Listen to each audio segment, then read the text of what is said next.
There's a garden somewhere in the ancient world so breathtaking, so impossibly lush, so extravagantly, defiantly alive in the middle of a sun-scorched desert that people who saw it, or claimed to see it, spent the rest of their lives trying to find the words to describe it. Waterfalls cascading down terraced stone, the smell of jasmine and cedar drifting over dry Mesopotamian heat, the sound of water everywhere, constant in a land where water was survival itself. Ancient writers called it one of the 7 wonders of the world. Kings supposedly built it. Empires were defined by it. But here is the thing. We have never found it. Not a single confirmed brick. Not one verified stone. No inscription. No confirmed archaeological layer. No unambiguous ancient record written by someone who was actually there and could say with certainty, "Yes, I saw this place. Here are its coordinates. Here is its address." For something supposedly so magnificent that it was listed among the greatest achievements in all of human history, the Hanging Gardens of Babylon have left behind almost nothing but questions. So tonight, we are going to sit with those questions.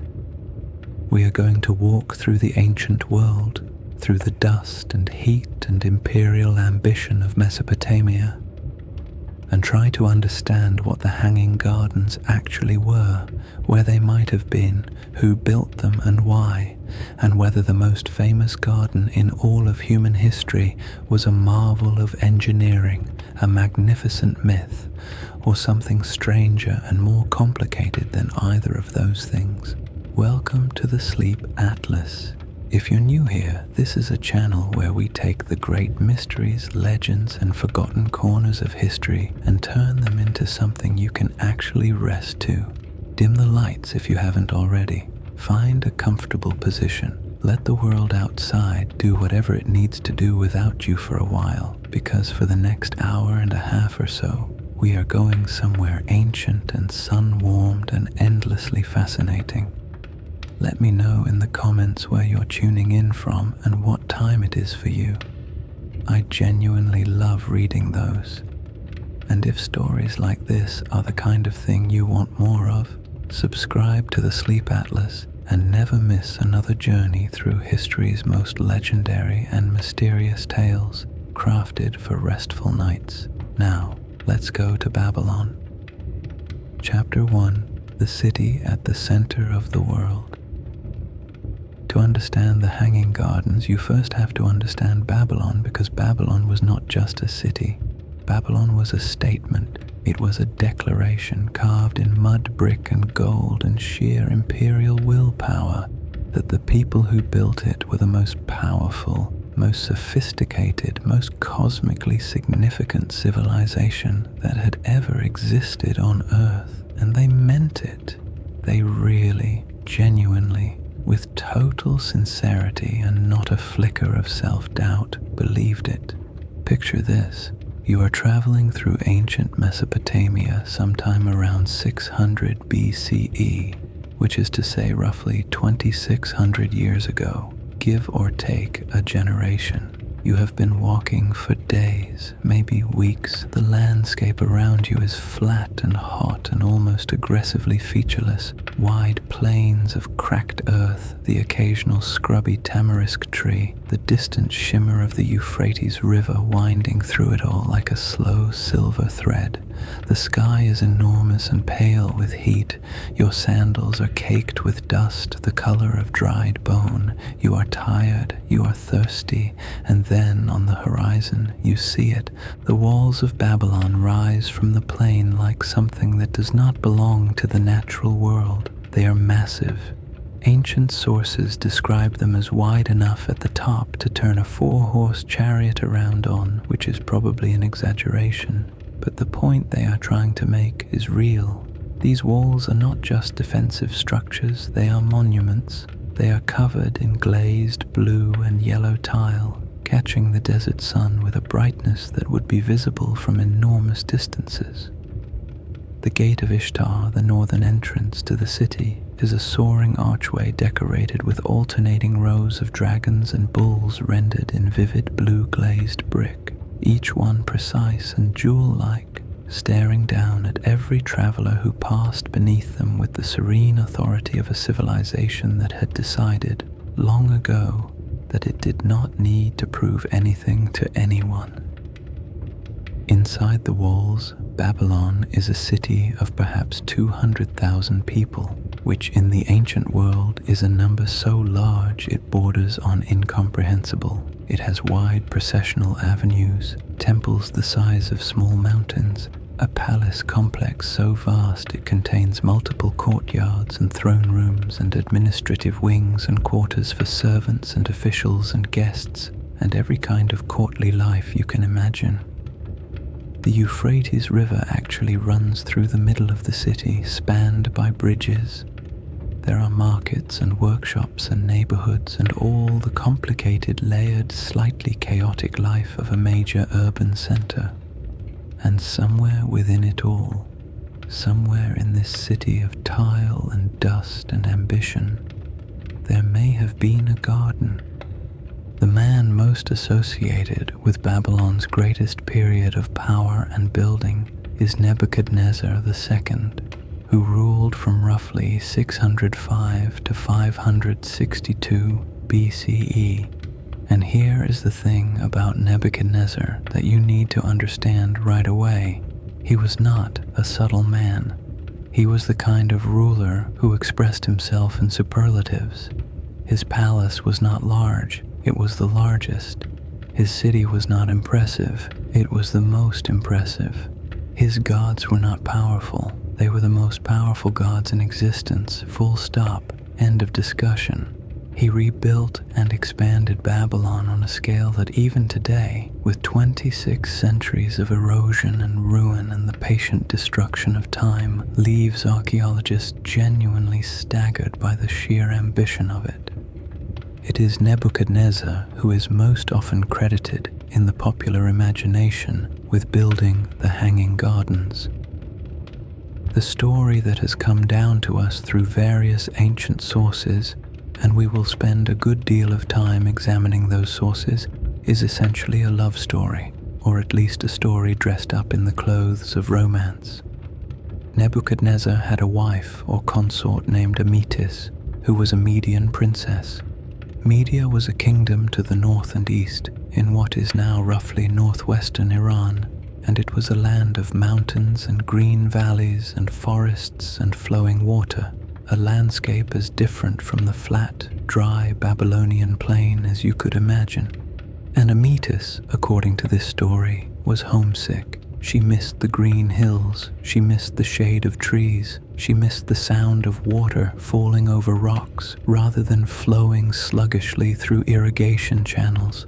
And so Nebuchadnezzar, because he loved her, or because he wanted to demonstrate that he could give her literally anything she missed, decided to build her a mountain, a green, terraced, irrigated mountain right in the middle of the flattest city in the ancient world. It is, if you take it at face value, a genuinely touching story. The great conqueror of nations, the man who destroyed Jerusalem and carried its people into captivity, who fought Egyptians and Assyrians and Medes with equal ferocity, building a garden for a homesick woman because he wanted her to be less sad. There is something almost disarmingly human about it, but history, as we will discover, is rarely quite that clean, and the story of the Hanging Gardens is considerably more complicated and considerably more interesting than the romantic version suggests. Let's start with what Babylon actually looked like at the height of its power, because this matters. The city was built primarily of mud brick, not stone, not marble, but the compressed and dried clay that was the fundamental building material of Mesopotamia, because clay was what you had. The Tigris and Euphrates brought it in vast quantities, and Babylonian builders were extraordinarily skilled at working with it. They built walls and temples and palaces and warehouses and ordinary houses, all from mud brick, and they faced the most important buildings with glazed tile to protect them from rain and to make them beautiful. The result was a city that was simultaneously monumental and in some ways fragile. Mud brick, unlike stone, dissolves. It slumps. It returns to the earth from which it came, given enough time and enough water, which is one of the reasons why finding physical evidence of specific structures in ancient Babylon is such an extraordinarily difficult archaeological challenge. The great processional way ran through the heart of the city, a broad avenue paved with limestone and red breccia, flanked by high walls decorated with glazed lions, Ishtar's sacred animal, striding in profile endlessly one after another, in rows of yellow and white against that characteristic Babylonian blue. This was the road along which the great religious processions moved during the New Year festival. The Akitu, when the statue of the god Marduk was carried from his great temple, the Esagila, out through the city and back again in a ritual that was meant to renew the world for another year. Thousands of people would line this road. There would be music and incense and the chanting of priests and the specific heavy ancient smell of a city celebrating its own survival. The Esagila itself, the great temple complex of Marduk, was one of the most significant religious sites in the ancient world. Connected to it was the Etemenanki, the great ziggurat of Babylon, which is almost certainly the structure that inspired the biblical story of the Tower of Babel. A ziggurat, if you have not encountered the word before, is a stepped temple tower, a series of receding rectangular platforms stacked on top of each other, growing smaller as they rise, with a shrine at the very top. The Etemenanki may have been 90 meters tall, which is roughly the height of a 30-story building. In a flat landscape with no natural hills, this would have been a genuinely extraordinary sight. It was also, as we will discuss later, possibly relevant to understanding what the Hanging Gardens actually were, because there is a theory, a serious, scholarly, genuinely considered theory, that the Hanging Gardens and the ziggurat may have been more closely connected than the romantic version of the story suggests. But before we get to theories, let's get a little more comfortable in this ancient city. Because Babylon was not just temples and palaces and processional avenues. It was also a working city, full of ordinary people living ordinary lives in the shadow of extraordinary monuments. There were neighborhoods of craftsmen, potters and weavers and metalworkers and brewers, because Babylonians were serious about their beer in a way that would earn them respect in any modern city. There were markets where you could buy grain and fish and dates and wool and luxury goods imported from across the ancient world. Lapis lazuli from Afghanistan, cedar wood from Lebanon, copper from Cyprus. There were scribal schools where students learned cuneiform, that ancient system of wedge-shaped marks pressed into clay. By copying out lists of words and mathematical tables and legal codes and mythological texts. There were temples to dozens of gods and goddesses, because Babylon's religious world was gloriously, exhaustingly crowded with divine personalities, each of whom required attention and offerings and the performance of correct ritual on a regular basis.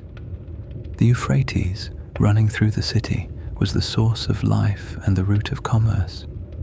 Boats moved along it constantly, round coracle boats made of bundled reeds, flat-bottomed cargo vessels, smaller craft carrying people and goods from one bank to the other. The smell of the river, that particular combination of water and mud and fish and the faint green scent of aquatic plants, would have been woven into the texture of daily life in Babylon the way traffic noise is woven into the texture of daily life in a modern city. You would stop noticing it, except in the moments when you did notice it, and then it would seem profound. This is the city into which the hanging gardens were supposedly placed, and already, if you are thinking carefully, you are beginning to see why the story raises so many questions. Because Babylon was a city of mud brick in a flat desert plain with all the water it needed for survival already coming from the great rivers around it. Building a terraced irrigated garden in this context would not just be a feat of engineering. It would be a statement. It would be saying, we have so much water, so much labor, so much wealth, so much sheer organizational capacity that we can afford to grow a garden in the sky just because we want to, just because someone we love is homesick, just because we can. And that perhaps is the most Babylonian thing about the hanging gardens, not their beauty, not their ingenuity, not their romance, but their extravagance, their absolute, unapologetic, almost aggressive extravagance. Babylon was a city that understood the political language of excess, and if the hanging gardens existed, they were written in that language, fluently and without hesitation.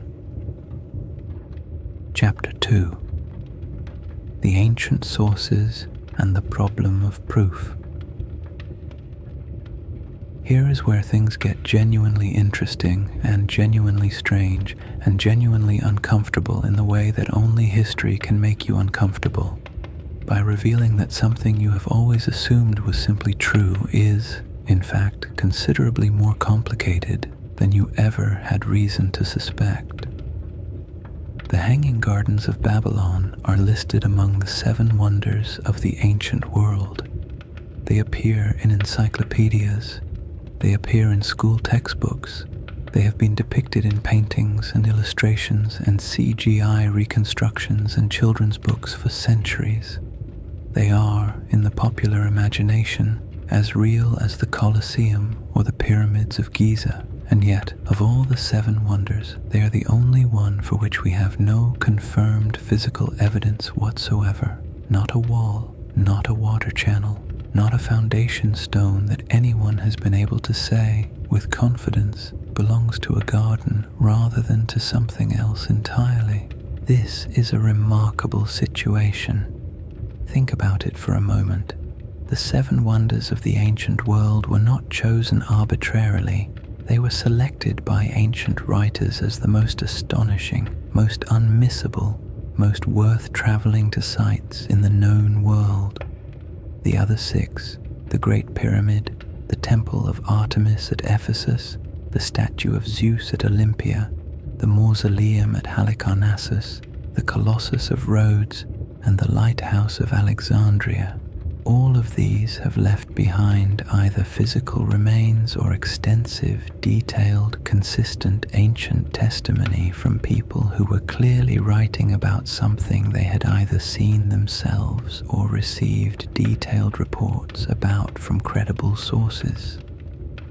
The Hanging Gardens stand alone as the wonder that exists almost entirely in the realm of description and tradition, rather than in the realm of confirmed archaeological fact. So let us examine the ancient sources, because this is where the detective work begins, and it is genuinely fascinating detective work. The writers who mention the Hanging Gardens are a varied and not entirely consistent group. There is Diodorus Siculus, a Greek historian writing in the 1st century BCE, so roughly 500 years after Nebuchadnezzar. There is Quintus Curtius Rufus, a Roman writer probably from the 1st century CE. There is Strabo, the great Greek geographer writing around the turn of the millennium. There is Philo of Byzantium, whose account is sometimes cited, but whose dating and identity are themselves uncertain. And there is Josephus, the Jewish historian of the 1st century CE, who actually names Nebuchadnezzar as the builder, but whose source for this is itself a later writer named Berossus, a Babylonian priest who wrote a history of Babylon in Greek sometime around 290 BCE, and whose original work has not survived, meaning we know Berossus only through other people quoting him. Notice something about that list. Notice what is missing from it. Contemporary Babylonian sources. There are thousands and thousands of cuneiform tablets from ancient Babylon, administrative records, legal documents, astronomical observations, religious texts, royal inscriptions, letters, lists of everything from temple offerings to rations for workers. Nebuchadnezzar himself left behind numerous royal inscriptions boasting about his building projects in elaborate detail, because that was what Babylonian kings did. They commissioned inscriptions that were essentially the ancient equivalent of a press release, designed to communicate to gods and posterity alike how magnificent and pious and accomplished they were. And in none of these inscriptions, in none of these thousands of tablets, has anyone found a clear, unambiguous reference to a spectacular terraced garden. There are references to palace gardens. There are references to trees and plants brought from distant lands, but nothing that says plainly and unmistakably, "Here is the great garden that I, Nebuchadnezzar, built for Amytis." This silence is, to put it gently, puzzling. It does not prove the gardens did not exist. Absence of evidence is not evidence of absence, as historians are fond of reminding each other.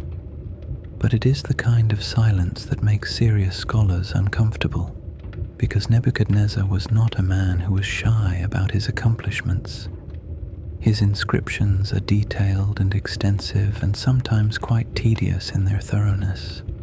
The idea that he would build something spectacular enough to be remembered as one of the 7 wonders of the world and then simply not mention it in any of his official records requires a fairly significant explanation.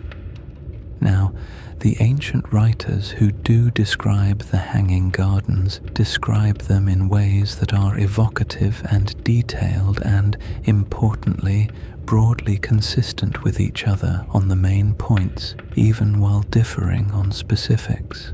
The picture that emerges from their various accounts is something like this. The gardens were built on a series of raised terraces. Think of a stepped pyramid or a series of wide balconies stacked on top of each other, each one set back from the one below to allow maximum exposure to sunlight. These terraces were supported by massive stone vaulted chambers underneath, the arches carrying the weight of deep beds of soil and the plants and trees growing in them. The overall structure rose to a considerable height.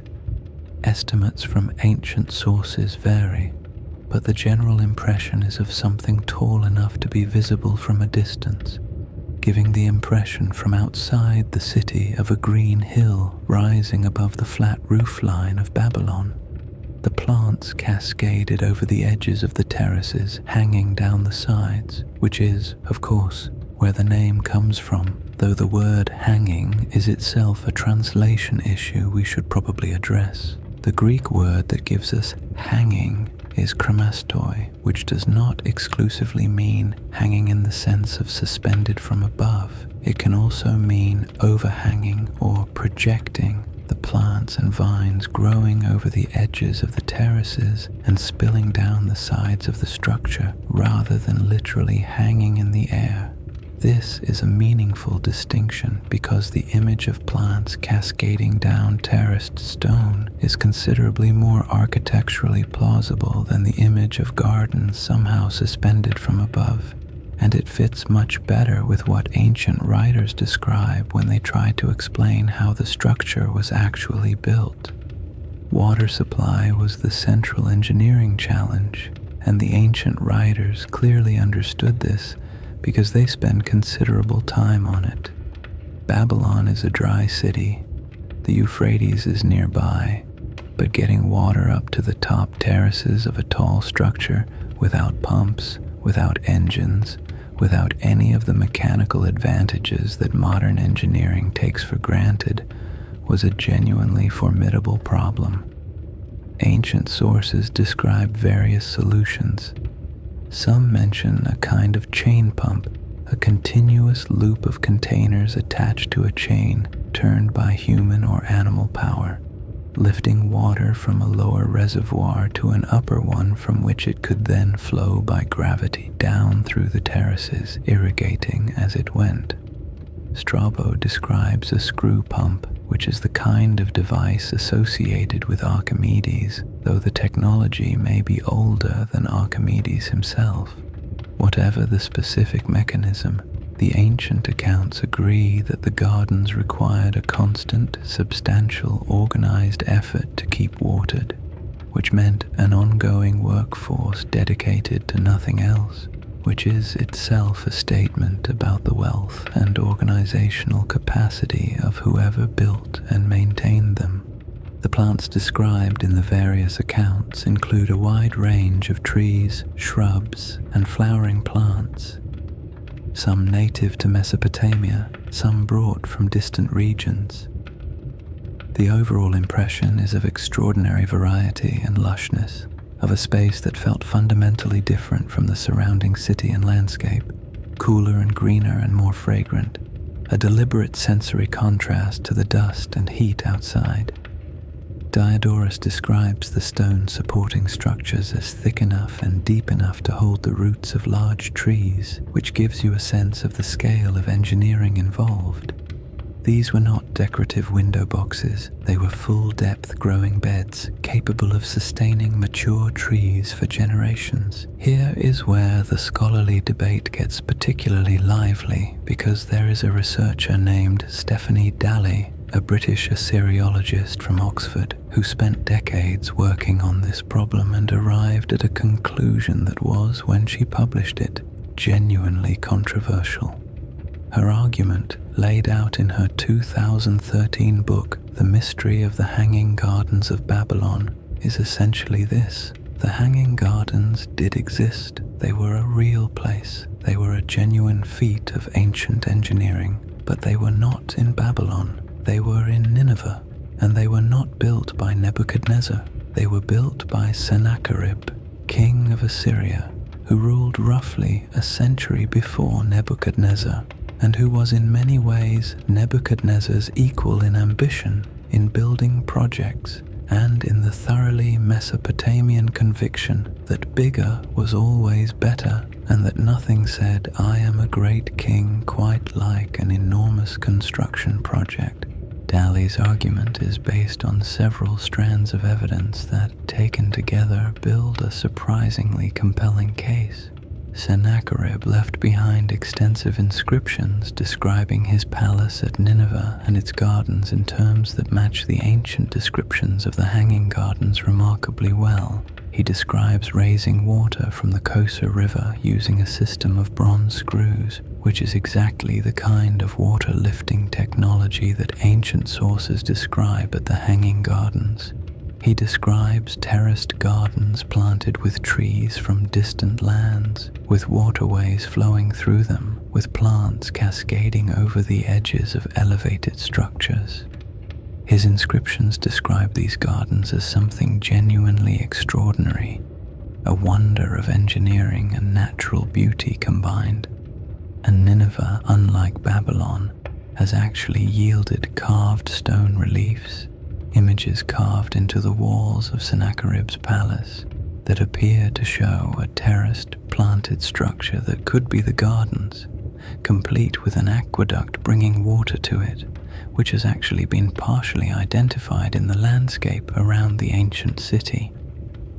The confusion between Babylon and Nineveh, Daly argues, is a result of several factors. First, Nineveh was eventually destroyed so thoroughly by the Babylonians and their allies in 612 BCE that it became almost synonymous in ancient memory with a great city that had been annihilated and over time its specific identity blurred with other great cities of the region. Second, the name Babylon was used loosely in ancient Greek and Roman sources to refer to the whole of Mesopotamia and its great cities, not exclusively to the specific city of Babylon on the Euphrates. Third, the story of Amytis and the homesick princess became attached to Nebuchadnezzar because he was the Babylonian king best known to later classical writers. He appears in the Bible, he fought the Greeks' enemies, he is a vivid historical personality, and the romance of the story made it stick to him in a way that later writers simply accepted without examining too carefully. It is a genuinely interesting theory, and Dali is a serious scholar with real expertise in Assyrian language and culture, so it deserves to be taken seriously. But it is not universally accepted. Other scholars point out that the evidence from Nineveh, while suggestive, is not definitively the Hanging Gardens either, that Sennacherib's gardens, however impressive, may simply have been impressive gardens rather than the specific structure that ancient writers were describing. The debate continues, which is to say, the honest answer is that we do not know. We genuinely do not know where the Hanging Gardens were, whether they were in Babylon or Nineveh or somewhere else entirely, or even whether what ancient writers described was a single structure or a blending of several impressive ancient gardens into one legendary composite. What we can say is that the ancient world was genuinely capable of the engineering involved. Mesopotamian civilization had been managing water on an extraordinary scale for thousands of years before Nebuchadnezzar or Sennacherib. The whole of Babylonian and Assyrian agriculture depended on complex irrigation systems, canals, and water management infrastructure that required sophisticated engineering and large-scale organized labor. Building a terraced garden with a water-lifting system was not, from the perspective of a Mesopotamian engineer, some impossible fantasy. It was a very large version of things they did all the time. The wonder was not that it could be done. The wonder was that someone decided it should be done for a garden in the middle of a city, purely for beauty. And that impulse, the decision to use extraordinary engineering capacity not for defense or agriculture or trade, but for the creation of a beautiful, fragrant, impossible green space in the heart of a desert city, that impulse tells us something important about the ancient world that we sometimes forget. These were not people who thought only about survival. They were people who thought about beauty, about the pleasure of a cool and shaded and flower-scented place, about the human desire to be somewhere that felt like it belonged to a different and more generous version of the world. Whether the Hanging Gardens were in Babylon or Nineveh, whether they were built by Nebuchadnezzar or Sennacherib, that impulse was real, and in some ways it is the most human thing about the whole story. Chapter 3. The Engineering of Wonder. Let us set aside for a moment the question of where the gardens were and who built them, and instead ask a different question, one that is in some ways even more interesting. How? How do you actually build a hanging garden? How do you take the idea of a green, terraced, waterfall-laced mountain and turn it into a physical reality using nothing but human muscle and ancient materials and the accumulated engineering knowledge of a civilization that had been solving hard problems for a very long time? Because this is where the story stops being a debate about ancient sources and starts being something more immediate and more visceral. A story about labor and stone and water and the specific, intimate, exhausting work of making something beautiful in a world that was frequently neither. Start with the foundations, because everything starts with the foundations. The ancient sources describe the supporting structure of the Hanging Gardens as a series of massive vaulted chambers, arched rooms built from stone, stacked and arranged to create the terraced levels above them. This is significant for several reasons, the first being that stone was not native to Babylon. Babylon was a city of mud brick, as we have already established, because mud brick was what the Mesopotamian plain provided in abundance. Stone had to be imported, brought from the mountains to the north and east along river routes at considerable expense and with considerable logistical effort.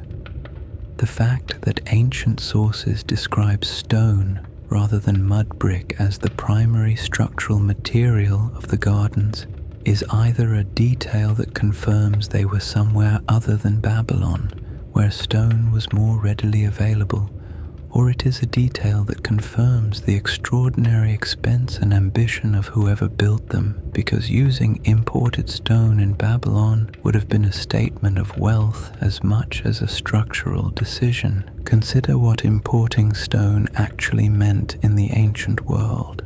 There were no wheeled vehicles capable of carrying large blocks of quarried stone across significant distances with any efficiency. The roads that existed, where roads existed at all, were not built to handle that kind of load, and the terrain between the quarries in the northern mountains and the flat plain of Babylon was not always navigable by the routes that wheeled transport would require.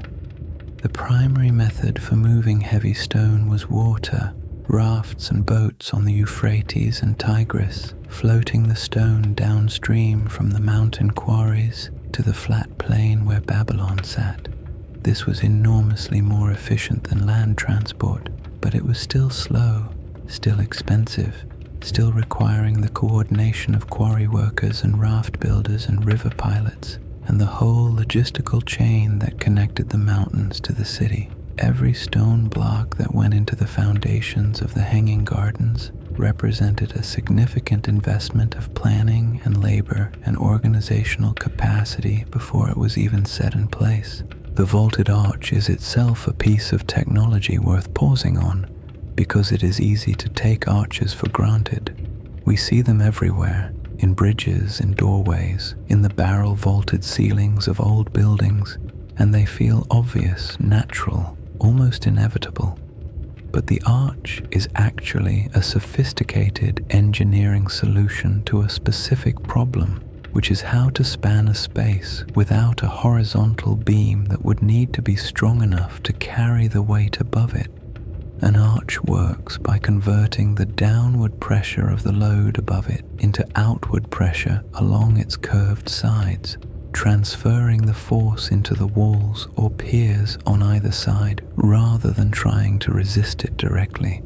This means you can build a much wider, taller, stronger span with an arch than you could ever achieve with a simple horizontal beam, especially in stone, which is strong under compression but relatively weak under the kind of tension that a horizontal beam experiences when loaded from above.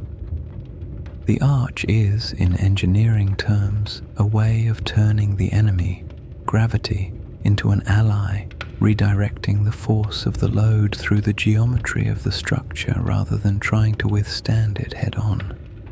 Mesopotamian builders understood this. They had been building arched structures from mud brick for millennia before the period we are discussing.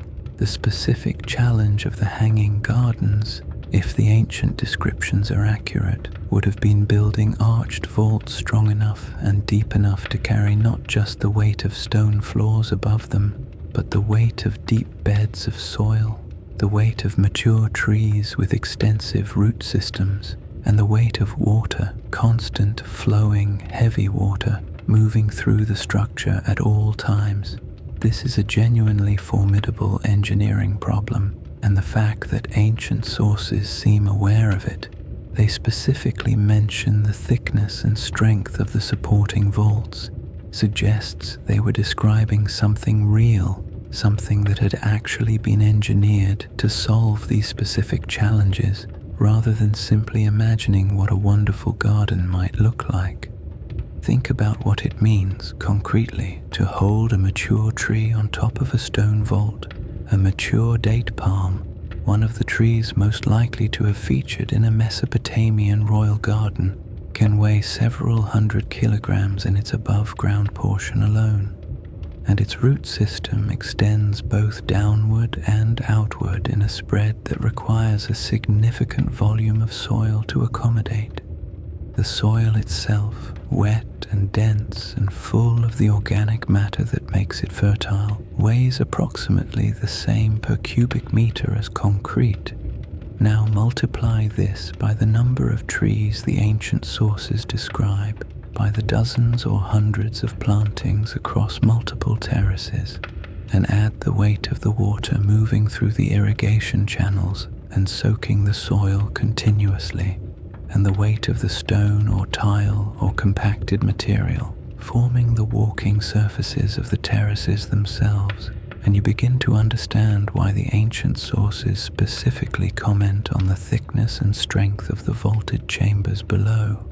The engineering requirement was not modest, it was extraordinary, and whoever solved it did so not by accident but through a genuine and sophisticated understanding of how load is transferred through structure. The soil itself was a problem of a different kind. You cannot just pile ordinary Mesopotamian topsoil on top of a stone vault and expect trees to grow in it happily. The roots of large trees go deep, sometimes very deep, and they need soil that drains adequately without drying out completely, that provides the right combination of nutrients and structure to support a mature root system, and that does not become so waterlogged during irrigation that it turns into a sodden anaerobic mess that kills everything growing in it. Ancient sources mention that the beds of the hanging gardens were layered, reed matting, then bitumen, then baked brick, then more bitumen, then layers of soil. This is, remarkably, a fairly sophisticated approach to what modern horticulturalists would call a growing medium for an elevated planting bed. The layers of waterproof material, the bitumen and baked brick, would have created a barrier preventing water from seeping down into and damaging the stone vaults below, while the soil above would have been carefully managed to retain enough moisture for the plants without becoming saturated. The reed matting deserves specific attention because it reveals a level of horticultural sophistication that goes beyond simple trial and error. Reed matting placed directly on top of the waterproofing layer serves a drainage function. It creates a void space between the waterproofing and the soil above, allowing excess water to move laterally toward drainage points rather than pooling and becoming stagnant. This is functionally identical to the gravel or drainage board layers that modern elevated garden systems use for exactly the same purpose, and its presence in the ancient descriptions suggests that whoever designed the gardens had either worked out this principle through observation and experience, or had access to a tradition of elevated garden construction that had already solved the problem. Neither explanation is implausible. Mesopotamian civilization had been growing gardens in difficult conditions for thousands of years, and the accumulated horticultural knowledge of that tradition would have included practical solutions to the specific challenges of growing plants in confined elevated beds. Bitumen, as already noted, was another material that Mesopotamia had in considerable abundance. It occurs naturally in the region, seeping from the ground in places where subsurface oil deposits are close to the surface. Mesopotamia sitting, as it does, on top of some of the most significant petroleum reserves in the world, though of course nobody in the ancient world had any idea about that. Bitumen was used extensively in ancient Mesopotamia as a waterproofing material, a mortar, an adhesive, and even a medical treatment in some contexts. It was a versatile and important material, and its use in the construction of an irrigated garden structure makes complete practical sense. The specific combination of bitumen and baked brick as a waterproofing layer reflects a genuine understanding of the material's properties. Bitumen alone can crack and fail under the expansion and contraction caused by temperature changes, but bitumen applied over baked brick creates a composite material that is more structurally stable because the brick provides a rigid substrate for the bitumen to adhere to. Now consider the water. Water is the heart of the hanging gardens. It is the thing that makes them miraculous in their desert context, the thing that the ancient writers return to again and again when trying to describe what made the structure so extraordinary. Not just that there were plants and trees on elevated terraces, but that there was water moving through the whole structure constantly, feeding every level, creating the sound and sight and smell of flowing water in a landscape where water was precious, and its abundance was a statement of almost impossible wealth. The ancient descriptions suggest something like a continuous cascade, water lifted to the highest terrace and then allowed to flow down through the levels, irrigating as it went, before being collected at the base and lifted again. A closed loop, or something approaching one, that kept the whole structure green and moist and alive. The amount of water required to maintain a structure of the scale that ancient sources describe would have been substantial. Consider the evaporation alone in the Babylonian climate, which is hot and dry for much of the year. Exposed water surfaces and moist soil surfaces lose water to evaporation at a significant rate. The plants themselves transpire. They draw water from the soil through their roots and release it as vapor through their leaves, a process that in a large collection of mature trees amounts to a considerable volume of water per day, and the irrigation itself requires water in excess of what the plants actually use, because some fraction of the irrigation water drains through the soil and must be replaced.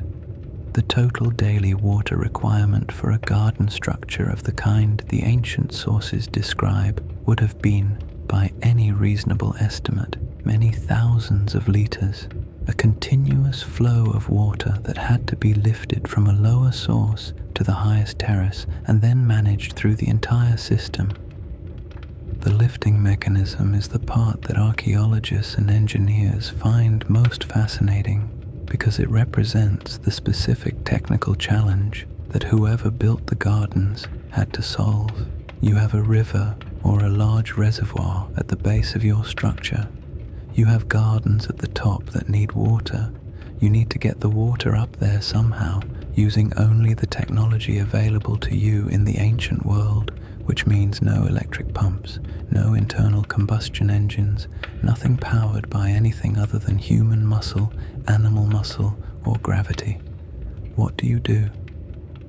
The ancient sources suggest at least two possible answers, and both of them are real technologies that existed in the ancient world, which is one of the reasons scholars take the descriptions seriously.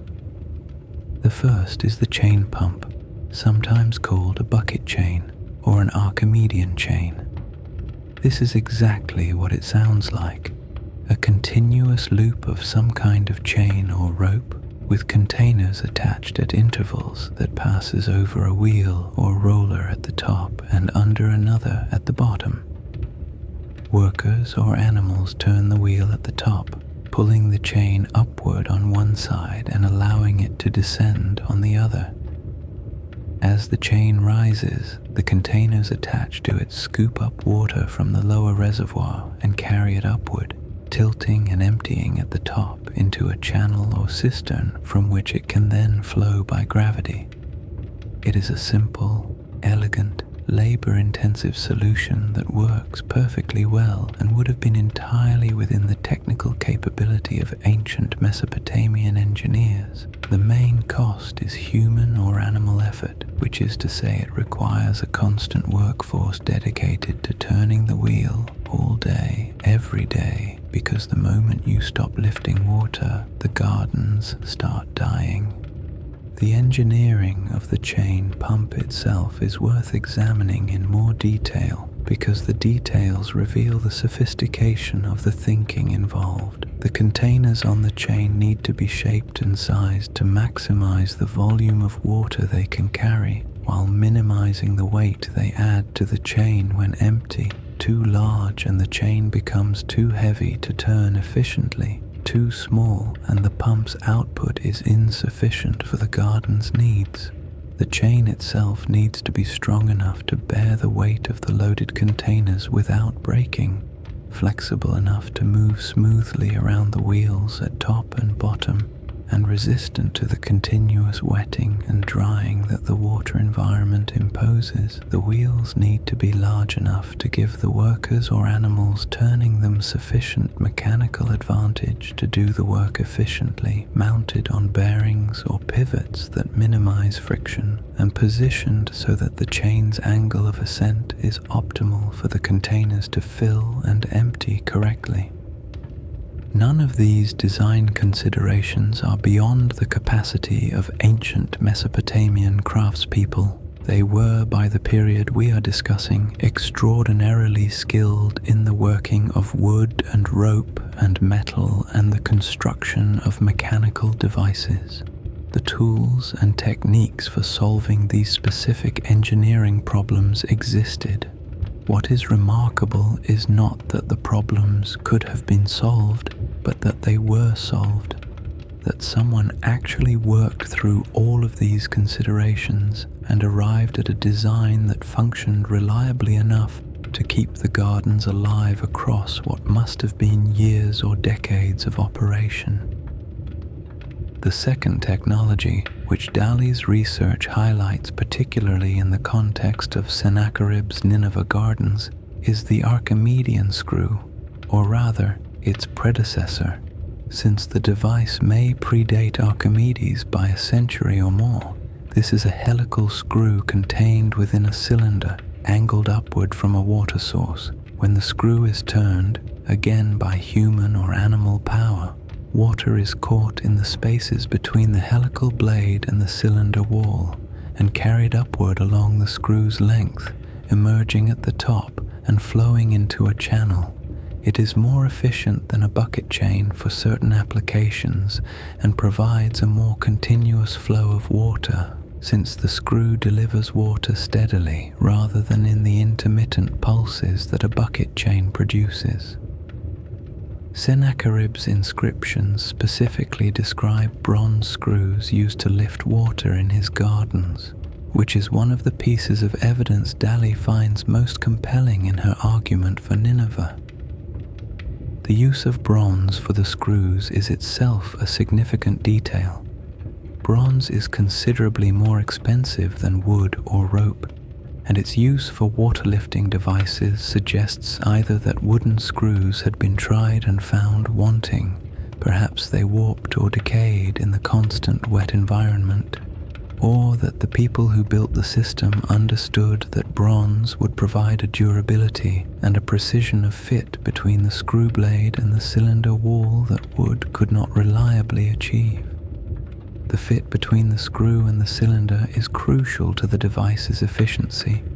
Too loose, and the water slips back past the blade rather than being carried upward, reducing the output. Too tight and friction makes the device difficult to turn. Bronze, being castable to precise dimensions and machinable to smooth surfaces, would have allowed a tighter and more consistent fit than wood, and the investment in the more expensive material would have been justified by the improved performance. Either way, chain pump or Archimedean screw, what you end up imagining is a structure that is alive not just with plants, but with the constant, organized, rhythmic effort of the people who kept it running.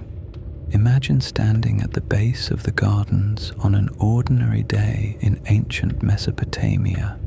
You can hear, above the general noise of the city, the creaking of the water lifting mechanism, the splash and trickle of water moving through channels, the rustling of trees in the warm breeze that flows through the elevated terraces. The smell is extraordinary. the rich, dark smell of wet soil in a dry landscape, the green and slightly sharp smell of leaves and living wood, the sweetness of whatever flowers are blooming on the upper levels drifting downward on that same warm breeze. Bees move through the upper terraces. Birds have found their way to the trees. The whole structure is, in a very real sense, a world unto itself, a pocket of different climate and different life inserted into the urban fabric of the surrounding city. The temperature differential between the gardens and the surrounding city would have been real and measurable. The evaporation of water from the soil and the transpiration from the plants would have created a cooling effect, the same principle that makes irrigated land cooler than surrounding desert, that makes river valleys more temperate than the plains beside them. On a hot Babylonian afternoon, when the temperature on the baked mud brick of the surrounding streets would have been brutal, the interior of the garden terraces would have been significantly cooler, perhaps not comfortable by modern air-conditioned standards, but meaningfully, noticeably cooler, with a quality of air that was more humid and more fragrant and more reminiscent of somewhere else entirely. This cooling effect was probably understood and valued by the garden's builders, and it may have been one of the primary attractions of the structure for those who had access to it, a refuge from the Babylonian heat as much as a demonstration of botanical wealth. The workers who maintained the gardens, the people who turned the water screws, who pruned the trees, who managed the soil, who repaired the waterproofing layers when they cracked, who replaced plants that died and brought new ones in from wherever they needed to come from. These people are entirely invisible in the historical record. We do not know their names or their stories or how they felt about spending their days keeping a royal garden alive. They were almost certainly slaves, or conscripted laborers, or palace servants whose entire working lives were dedicated to this one extraordinary place. They knew the gardens in a way that no visitor could know them, not as a spectacle of beauty and engineering wonder, but as a daily reality of specific tasks and specific problems, and the specific satisfaction and the specific exhaustion of maintaining something alive that required constant attention to remain so. They would have known which trees were ailing and needed attention, which irrigation channels were partially blocked and needed clearing, which sections of waterproofing were beginning to fail and needed repair before the damage spread. They would have known the seasonal rhythms of the garden, which plants bloomed when, which needed more water in which season, which were susceptible to the specific pests and diseases that the Babylonian climate produced.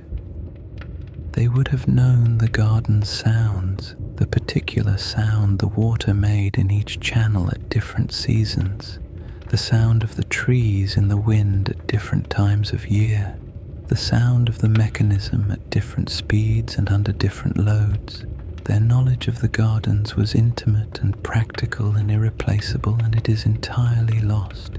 This is worth sitting with for a moment, because it is true of almost every great monument of the ancient world. The pyramids were built by human beings whose backs ached and whose hands blistered, and who ate simple food and slept in crowded quarters, and whose individual lives are almost entirely lost to us.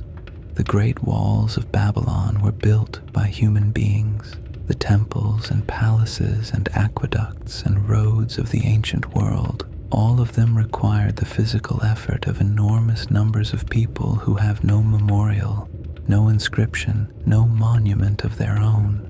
The hanging gardens, if they existed, were sustained by a daily, ongoing, unglamorous labor that the ancient writers who describe the wonder never once stop to mention. The writer visits and sees the beauty. The worker arrives before dawn and sees the leaking pipe.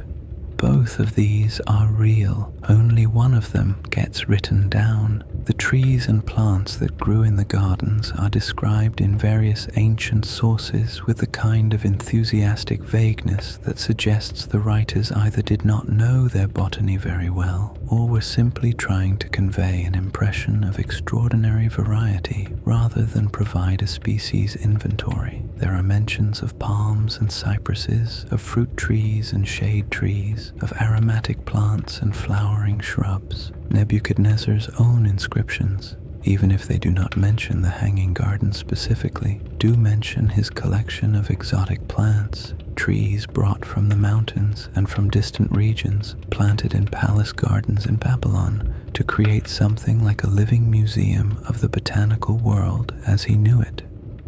This is consistent with the descriptions of the hanging gardens, and it fits with what we know about ancient royal gardens more broadly. The collection and cultivation of rare and exotic plants was itself a demonstration of power and reach, a way of saying, I have been everywhere, or my armies have, and I have brought back everything worth bringing. The specific plants that would have been most likely to feature in a Babylonian royal garden of this period are recoverable from a combination of textual sources, archaeological evidence from other garden sites, and the botanical geography of the region. Date palms would have been fundamental. They were the most economically and culturally important trees in all of Mesopotamia, providing food and building material and weaving fiber and dozens of other products, and their association with royal gardens goes back to the earliest periods of Mesopotamian civilization. Pomegranates, whose fruit was a symbol of abundance and whose appearance on Babylonian decorative objects is extremely common, would have been another likely presence. Cedars from the mountains of Lebanon, a tree so associated with royal building and royal gardens in the ancient Near East that its mention in royal inscriptions becomes almost formulaic, would have been present if logistically possible, though maintaining a cedar in the Babylonian climate would have required significant horticultural effort. Fig trees, olive trees, grapevines, all of these would have been candidates, their presence in a royal garden simultaneously agricultural and symbolic, demonstrating both the garden's practical abundance and the king's connection to the full range of the cultivated world. The aromatic plants would have been particularly important, because fragrance was one of the primary markers of luxury and divine favor in the ancient Mesopotamian world. The temples of Babylon burned enormous quantities of aromatics, frankincense and myrrh and various resins and woods whose smoke was understood to carry human prayers upward to the divine realm. A garden that smelled of these materials, that filled the air with fragrance through the living presence of aromatic plants rather than through the burning of their resins, would have been understood as a place of special divine favor, a space where the boundary between the human and the divine was thin in a specifically fragrant sensory way. The smell of the gardens would have been as significant as their appearance, as carefully curated and as deliberately composed as the visual spectacle of the terraces and the cascading water. There is something almost poignant about the plants, actually. Trees that may have been brought from Lebanon, or from the mountains of Iran, or from the distant shores of the Persian Gulf, replanted in soil on top of a stone vault in the middle of a flat, hot, dusty city, watered by the constant effort of anonymous workers, their roots finding their way down through carefully layered growing media, their branches eventually shading the terraces where, presumably, someone, a queen, a princess, a consort, would walk in the cooler hours of the day and feel perhaps just a little less far from home.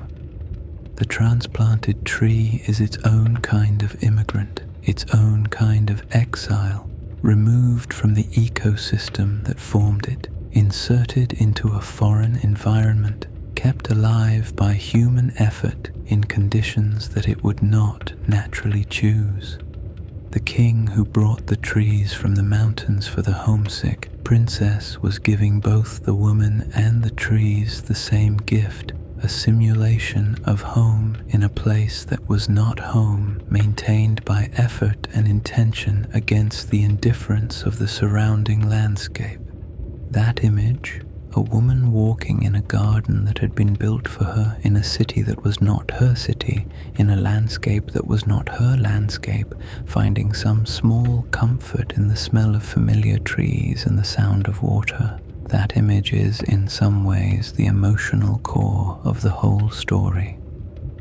Whether or not Amytis was a real person, whether or not Nebuchadnezzar built the gardens for her specifically, whether or not the gardens were in Babylon or Nineveh, the impulse behind them to create a space of natural beauty and sensory comfort for someone who was far from home is one of the most recognizably human impulses in all of history.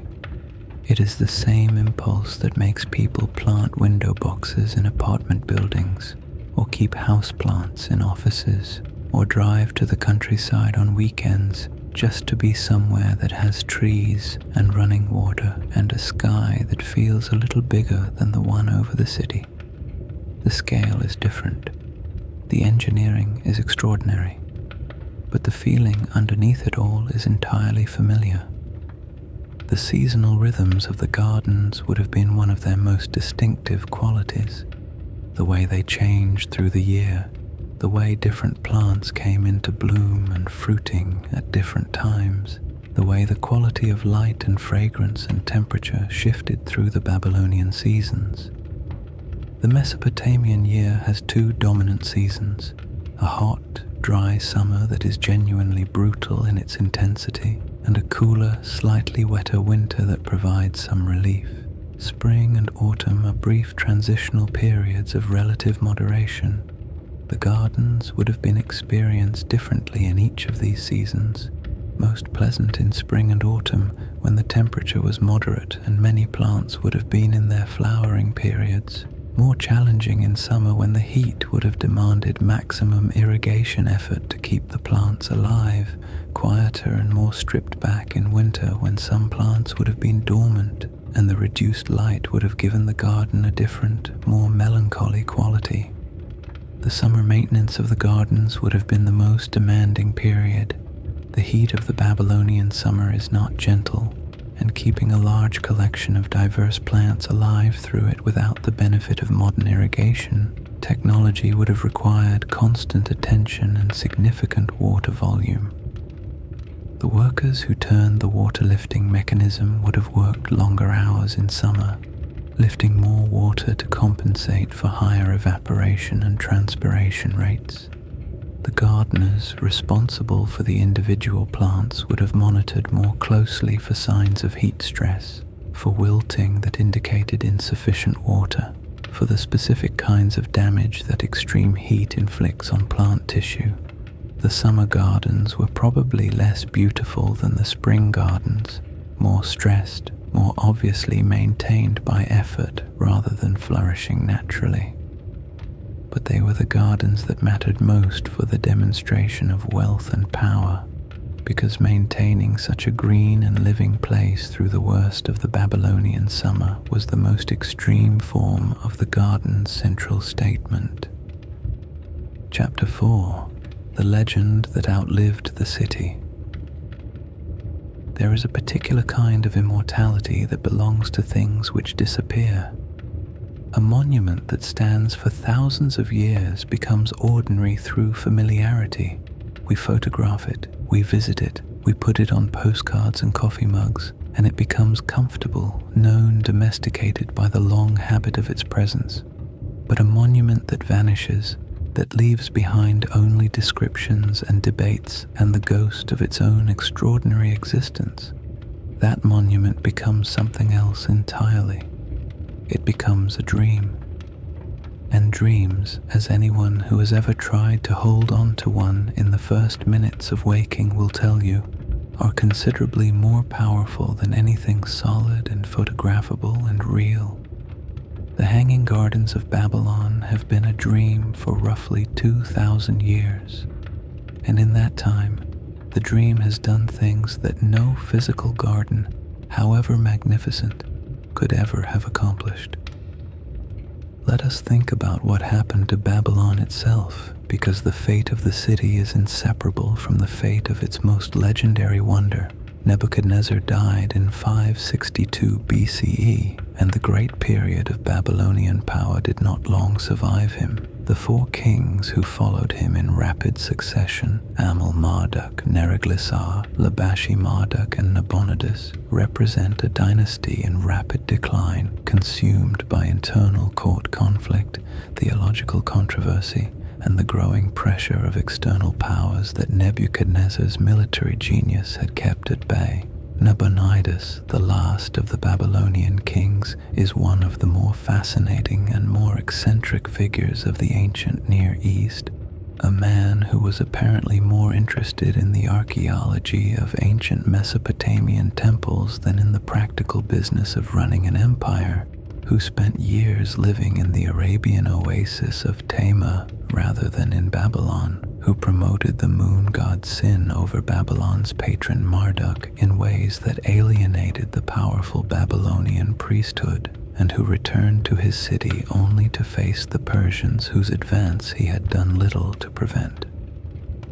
Nabonidus is, in some ways, the ancient world's most sympathetic king, a scholar-ruler who preferred antiquarian research to politics and paid the inevitable price for this preference.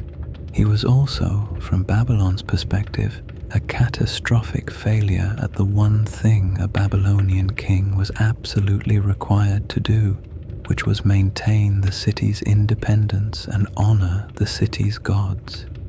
The Persians, to their credit, did not destroy Babylon when they took it.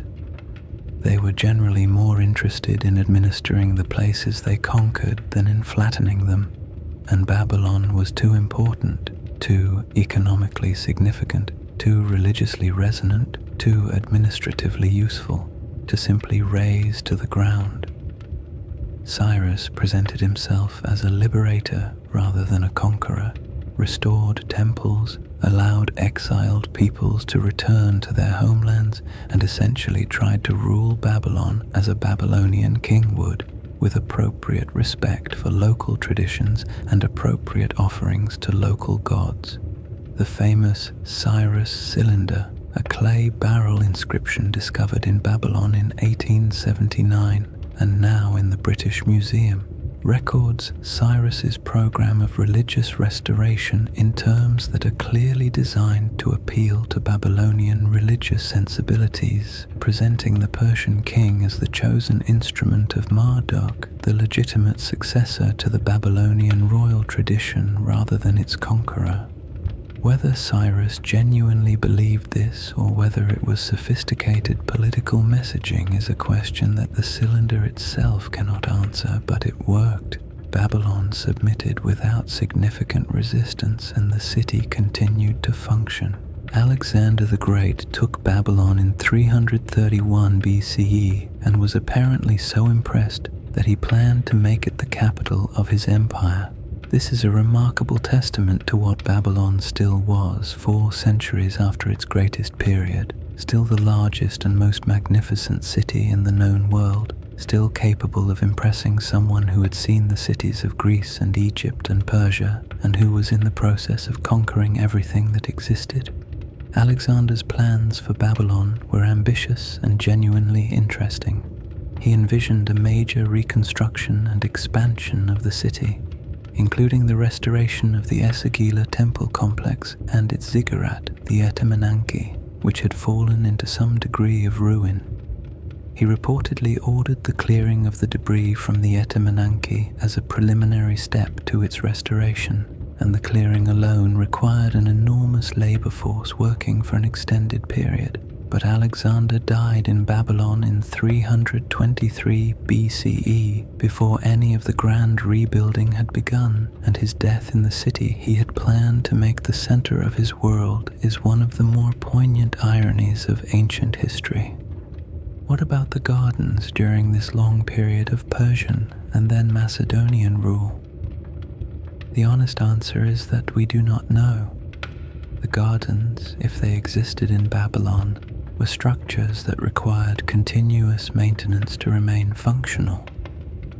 The water-lifting mechanisms had to operate, the waterproofing had to be maintained, the plants had to be tended. In a city that was still inhabited and still wealthy, this maintenance could continue. But the garden's maintenance would have depended on the specific institutional support of whoever held power in the city. And as the city changed hands, and as the new rulers had different priorities and different relationships with the specifically Babylonian traditions that the gardens embodied, the question of whether the maintenance continued becomes genuinely uncertain. There is no ancient source that describes the gardens as still functioning during the Persian or Macedonian periods, though there is also no source that specifically describes their abandonment or ruin during these periods. The silence is ambiguous in both directions. After Alexander, Babylon gradually declined. The Seleucid rulers who succeeded Alexander preferred other cities, Seleucia on the Tigris, for example, which they built nearby and which slowly drew population and commerce and administrative importance away from the older city. The construction of a rival city in the immediate vicinity was perhaps the most effective possible means of draining Babylon's vitality, because it offered all of the things that made Babylon attractive: river access, flat terrain, proximity to the agricultural heartland of Mesopotamia. Without the weight of Babylon's ancient infrastructure and the expense of maintaining its enormous temple complexes and palace buildings, Seleucia grew rapidly in the 3rd and 2nd centuries BCE, while Babylon declined proportionally, its population gradually migrating to the newer city, its temples becoming harder to maintain with a shrinking urban economy to support them. By the early centuries of the Common Era, Babylon was already becoming what it would eventually fully become: a ruin, a source of building material for later settlements, a landscape of eroding mud brick mounds slowly subsiding back into the flat plain from which they had been raised. The great walls dissolved, the temples crumbled, the processional way disappeared under centuries of accumulated debris and wind-blown soil, and whatever remained of the hanging gardens, if anything remained, became part of that general slow dissolution, indistinguishable from the rest of the ruin, the soil of the garden terraces mixing back into the soil of the plain, the stone vaults gradually collapsing as their mortar failed and their maintenance ceased, and the sheer weight of time did what the serpent Nidhogger does to Yggdrasil, gnawed patiently until the structure could no longer hold. But the dream survived. The dream survived because it had been captured in words by people who found it too magnificent to let go of, and words, unlike mud brick, do not dissolve in rain. The ancient writers who described the gardens, Diodorus, Strabo, Quintus Curtius, the others, passed their accounts into the literary tradition of the Greek and Roman world, where they were copied and recopied and read and cited and eventually folded into the larger cultural inheritance that Western civilization would carry forward through the medieval period and into the Renaissance and beyond. The copying itself is worth thinking about. Each copy of an ancient text was a human being sitting with a stylus or a quill, reading the words of an earlier copy and reproducing them, making decisions about how to handle illegible passages or apparent errors, carrying the text forward through their own active attention. The description of the Hanging Gardens survived because enough copyists across enough centuries found the description interesting enough to copy it faithfully rather than omitting it or abbreviating it, because the gardens were, to generation after generation of readers and copyists, worth preserving. The seven wonders of the ancient world became a category of cultural reference, a shorthand for the greatest things human beings had ever made, and the Hanging Gardens were part of that category, even though nobody alive could point to where they had been or confirm that they had ever existed. The list itself is ancient and went through several iterations before settling into the canonical seven that subsequent tradition inherited. The earliest versions were probably compiled by Greek writers of the Hellenistic period, the period following Alexander's conquests, when the Greek world had expanded enormously and there was a cultural appetite for cataloging and ranking the greatest achievements of the known world. These early lists were not entirely consistent with each other. Different writers included different structures, and the specific seven that became canonical were the result of a gradual convergence rather than a single authoritative decision. Medieval scholars knew about the gardens, though their understanding of them was filtered through layers of classical learning and Christian theology that sometimes produced interesting interpretations. Some medieval writers associated Babylon with the biblical stories of the Tower of Babel and the captivity of the Israelites, making it a place of both grandeur and sin, a city of human arrogance punished by divine displeasure. The Hanging Gardens in this context became part of that moral landscape, the extravagant folly of a powerful king who built wonders for earthly pleasure rather than divine glory, and whose city was consequently brought low. This reading stripped the gardens of their engineering ingenuity and their human tenderness and turned them into a symbol, which is what happens to complicated things when they pass through the hands of people with a strong moral agenda. The gardens were no longer a feat of construction and a gesture of love.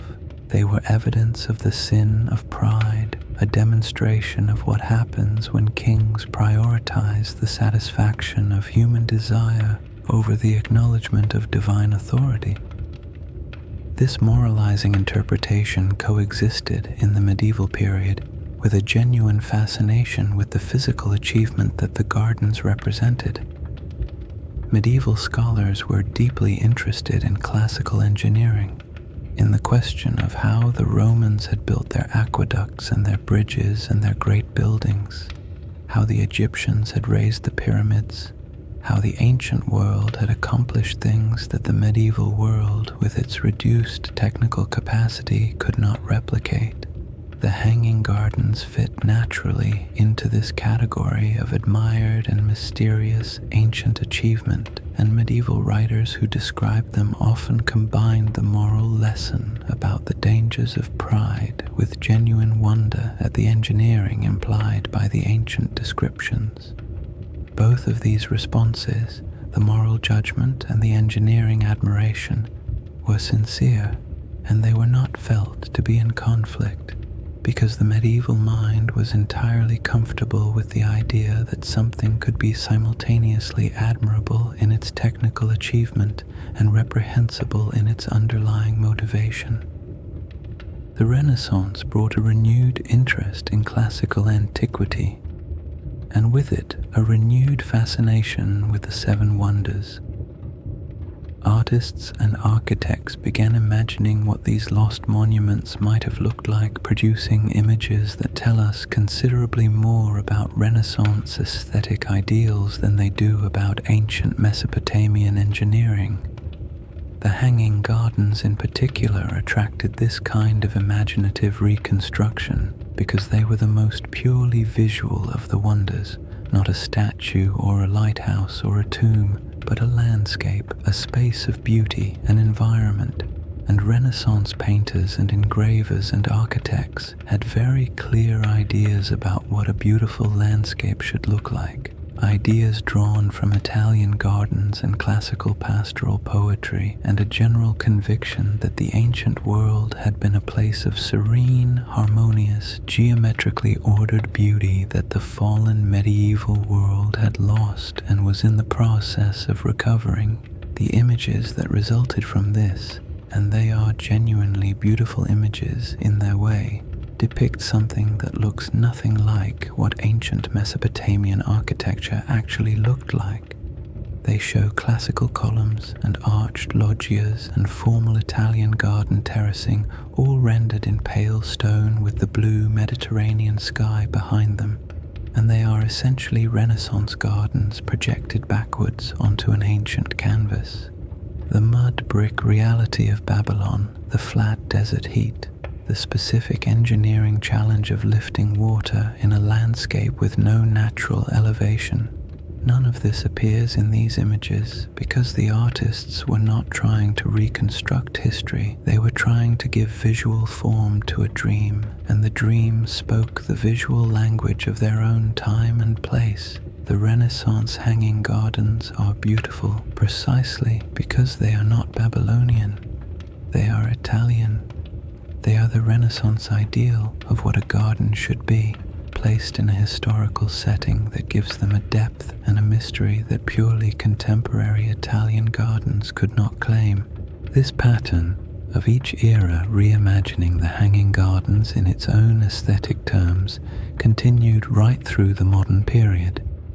The 19th century produced its own versions, heavily influenced by the Orientalist movement in European art, which was interested in the ancient Near East as a place of exotic splendor and romantic mystery.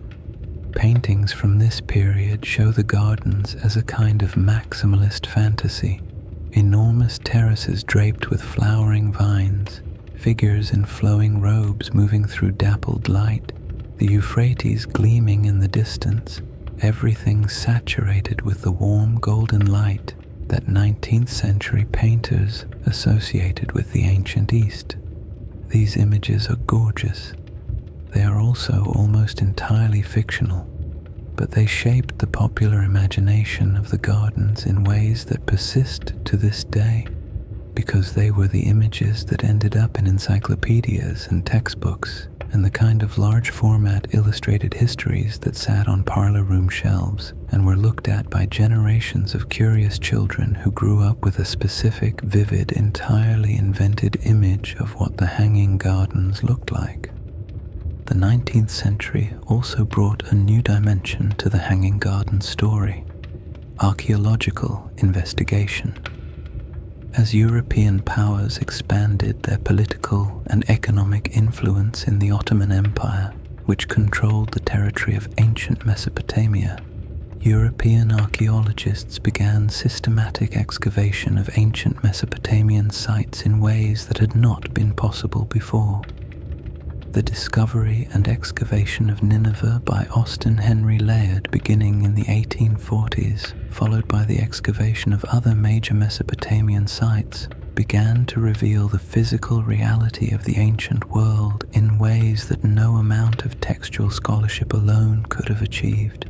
The enormous winged bull sculptures and carved stone reliefs that Layard recovered from Nineveh and shipped to the British Museum transformed European understanding of Assyrian art and architecture, demonstrating that the ancient Near East had produced visual culture of genuine sophistication and power rather than the primitive artifacts that some scholars had assumed. This archaeological revolution set the stage for the Babylonian excavations that followed, and it also began to produce specific evidence relevant to the hanging gardens question. Carved stone reliefs from Nineveh that depicted terraced gardens and waterworks in ways that were clearly connected to the literary descriptions of the gardens, even if the connection was not straightforward. Daly's subsequent research on these reliefs, conducted with the full benefit of modern Assyriology's understanding of the visual and textual material, would eventually construct the detailed argument for the Nineveh location that we have already discussed. But the 19th century archaeologists who first uncovered these reliefs were working with much more limited linguistic and contextual knowledge, and their interpretations were correspondingly more tentative and more likely to be shaped by existing assumptions about where the gardens were.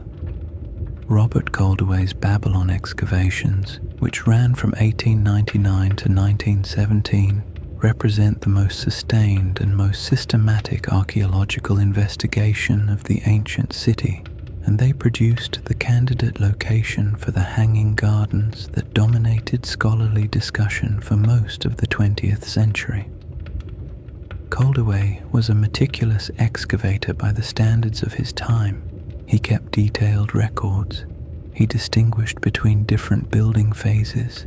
He paid careful attention to the stratigraphy of his excavations in ways that many of his contemporaries did not. His identification of the vaulted stone chambers in the northeastern corner of the palace complex as the possible foundation of the hanging gardens was based on genuine observation. These chambers were unusual, built from stone rather than the mud brick that dominated Babylonian construction, and their vaulted construction was consistent with the ancient descriptions. The identification was cautious in Goldaway's own presentation of it, but it was reported with less caution in the popular accounts that followed, and it lodged in the public consciousness as something closer to a confirmed identification than the evidence actually supported. The subsequent skepticism about Goldaway's candidate, the recognition that the vaulted chambers lack the water infrastructure that an irrigated garden would require, that they were probably used for storage or administrative purposes rather than as the foundation of a garden, is itself a story about the relationship between archaeological evidence and the stories we want evidence to support. Goldaway wanted to find the hanging gardens. He was looking for them systematically throughout his decades of excavation. When he found something that could plausibly be interpreted as their foundation, the interpretation was attractive. It closed a mystery. It gave physical reality to the legend. It justified the years of careful excavation. The subsequent correction of that interpretation required a willingness to accept that the evidence did not support the conclusion, even though the conclusion was the one that everyone wanted. And that kind of willingness to follow the evidence rather than the story is one of the most demanding disciplines in the history of scholarship. The Dali hypothesis, the argument that the gardens were in Nineveh and were built by Sennacherib rather than in Babylon by Nebuchadnezzar, represents a different kind of archaeological and textual engagement, one that is more comfortable with complexity and more willing to follow the evidence wherever it leads, even if it leads somewhere unexpected. Dali spent decades building her case, drawing on evidence from multiple sources: the cuneiform inscriptions of Sennacherib, the carved stone reliefs from Nineveh, the textual tradition of the hanging gardens in Greek and Latin sources, the geography and water supply of the two cities, the specific technological descriptions in the ancient accounts. Her argument is not that the gardens definitely existed in Nineveh. She is careful about the limits of her evidence, but that Nineveh fits the evidence considerably better than Babylon does, and that the confusion between the two cities in the ancient sources is explicable on historical and linguistic grounds. What neither Goldaway's candidate nor Dali's argument has been able to provide is the kind of unambiguous physical evidence that would end the debate: the layer of horticultural material, the water channel, the root system preserved in the soil, the inscription that names the structure unequivocally. The reason for this absence is not necessarily that the gardens did not exist. It is that the specific materials from which the gardens would have been made, organic material, soil, plant remains, wooden structural elements, are precisely the materials that archaeological preservation treats least kindly, particularly in the warm, occasionally wet conditions of the ancient Near East. Stone walls survive, cuneiform tablets survive, carved reliefs survive, but the garden itself, the living, organic, water-dependent garden, would have left behind only traces that are extraordinarily difficult to identify and interpret without the contextual information that the surrounding evidence has not provided. The dream, therefore, persists, not because the evidence for the gardens is strong. It is genuinely uncertain, and honest scholars acknowledge this uncertainty. But because the dream is doing something that the evidence cannot do, which is speak directly to the human experience of beauty and longing and the desire to make something extraordinary in a world that is frequently ordinary. The Hanging Gardens of Babylon are the most famous garden in the history of the world, and they are famous precisely because they have never been found. The mystery of their existence is the thing that keeps them alive in the human imagination, that gives each new generation the space to build their own version of the gardens in their own mind, that makes the story perpetually renewable, rather than fixed and settled and domesticated by confirmation. There is a paradox at the heart of the Hanging Gardens story that the tradition has always contained but rarely stated directly. The gardens, if they were found, if a future excavation produced unambiguous physical evidence of their location and their structure, would become less interesting, not more. They would become a site, a destination, a place to visit and photograph and read about on information boards. They would be measured and analyzed and their plants identified from pollen samples and their water system reconstructed from channel traces. All of this would be enormously valuable scientifically, and it would answer questions that have been open for 2,000 years.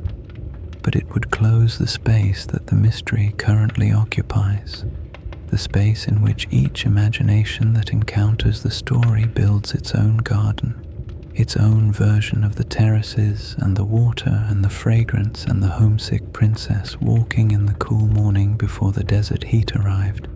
The unconfirmed wonder is, in this sense, more wonderful than the confirmed one would be. It is more available, more personal, more infinitely revisitable. Every person who has ever read about the Hanging Gardens has built them in their own mind, furnished them with their own sensory details, walked through them with their own quality of attention. And these private gardens, the millions of imaginary hanging gardens that have been constructed in human minds across 2,000 years of engagement with the story, add up to something that no single physical structure could contain. They are larger than any garden. They are as large as every imagination that has ever reached for them. This is perhaps the garden's most extraordinary engineering achievement. Not the terraces or the water system or the imported stone, but the way the story has built itself, without foundation and without blueprint, in the minds of every person who has encountered it. The ancient engineers solved the problem of lifting water to the sky. The story solved the harder problem of lifting the imagination towards something that cannot be reached or confirmed or definitively known, and keeping it there generation after generation across 2,000 years of human history. That is a more remarkable piece of construction than anything that can be built from stone and bitumen and the effort of anonymous workers whose names we will never know. And yet it was the anonymous workers whose effort made the physical gardens possible, just as it is the anonymous readers and listeners and dreamers who have kept the story alive. The king gets the credit, the workers get the garden, the writers get the legend. And the people who have listened to this story tonight, in whatever corner of the world they occupy, get the private, personal, entirely real version of the gardens that has been building in their minds throughout this telling, green and fragrant and cool and impossible and entirely theirs, located in exactly the right place, which is the place that cannot be mapped or excavated or confirmed, but that every human being who has ever wanted to be somewhere more beautiful than where they are knows by feel precisely. And so here we are at the end of our long walk through ancient Babylon, through the blue-tiled gates and the dusty processional avenues and the vaulted stone chambers and the terraces of impossible green rising against a pale desert sky. We have followed the water upward through ancient machines and let it fall back down through layered soil and root systems and the patient work of anonymous hands. We have read the words of writers who may have seen something real or may have been building their own dreams from older dreams, and we have sat with the genuinely vertiginous uncertainty of not knowing, truly not knowing, whether the most famous garden in all of human history was a physical place or a beautiful collective invention. And honestly, that uncertainty is part of the gift, because the world is full of things we can confirm and photograph and measure and file away into the category of known. The things we cannot confirm, the things that live in the space between evidence and imagination, between history and dream, those are the things that stay with us. The hanging gardens of Babylon have stayed with humanity for 2.5 millennia. Not despite the mystery, but because of it. They are the shape of something we all recognize, the desire to create beauty in difficult places, to bring green things to dry ground, to build a small and fragrant world within the larger world for someone who needs it. Outside right now, wherever you are, whatever city or town or quiet room you are lying in, the world is doing its ordinary nighttime things. Cars are moving somewhere distant. The wind is doing whatever wind does at this hour. The particular quality of darkness that belongs to wherever you are has settled in around you. And you are here, in the quiet, having spent some time in ancient Babylon, walking through a garden that may or may not have existed, built by a king whose motives we will never fully know, for a woman whose homesickness we understand completely. That is what history offers us at its best. Not just facts and dates and the names of kings, but the sensation of being human across an enormous distance of time. The recognition that the things which mattered to people 25 centuries ago, beauty, comfort, home, the sound of water in a dry place, are the same things that matter to you right now. Let the gardens go for tonight. Let them dissolve back into the warm, improbable dream they have always been. Let the sound of their imaginary waterfalls merge with whatever quiet sounds surround you, and let the green and fragrant weight of all those impossible trees settle over you like something cool and welcome. You have been to Babylon. You have stood on the terraces. You have felt the mist from the water lifting into the desert air. And now it is time to rest in whatever shelter you have built for yourself, which is, in its own way, just as extraordinary as anything a king ever commissioned from the most ambitious engineers of the ancient world. Sleep well. The gardens will still be there when you wake, exactly as they have always been, exactly where they have always been, somewhere just beyond the reach of certainty, in the most beautiful and enduring place that anything can occupy, which is the human imagination, patient and green and endlessly alive.